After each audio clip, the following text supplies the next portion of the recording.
Hello বন্ধুরা, কেমন আছেন? আশা করি ভালো।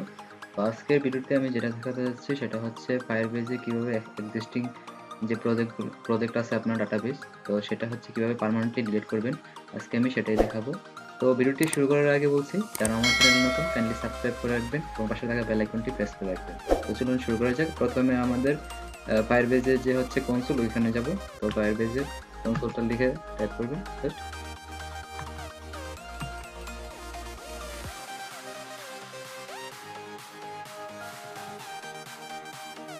তো Firebase-এর যে কনসোলটা আছে, তো এটা আসার পর তো এরকম আপনার যে হচ্ছে এক্সিস্টিং যে হচ্ছে ডাটাবেসটা সেটা হচ্ছে আমি এখন এটা ডিলিট করতে মানে আপনি ডিলিট করতে যাচ্ছেন। তো সেটার উপর ক্লিক করবেন। তো আমি রেসিপি অ্যাপস যেটা আছে, যেটা ক্রিয়েট করছিলাম ওটা ডিলিট করতে যাচ্ছি। ক্লিক করার পর তো দেখবেন এই পাশে ডান পাশে হচ্ছে সেটিংস আছে, এটার মধ্যে এসে ঢুকবেন। ঢোকার পর হচ্ছে প্রজেক্ট সেটিংসে যাবেন। প্রজেক্ট সেটিংসে যাওয়ার পর একদম নিচে চলে আসবেন। নিচে চলে আসার পর দেখুন একদম নিচে হচ্ছে ডিলিট প্রজেক্ট আছে, ওইটাতে ক্লিক করবেন। ক্লিক করার পর যে সবগুলা হচ্ছে সিলেক্ট বাটনগুলো সবগুলো সিলেক্ট করে দিবেন।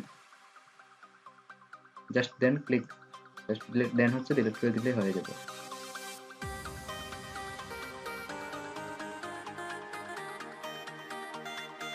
এখন দেখুন আমাদের যে রেসিপি অ্যাপস নামে যে হচ্ছে আমার ডাটাবেসটা ছিল, এটা কিন্তু একদম পার্মানেন্টলি ডিলিট হয়ে গেছে। তো আশা করি আপনারা এভাবে পার্মানেন্টলি ডিলিট করে দিতে পারেন।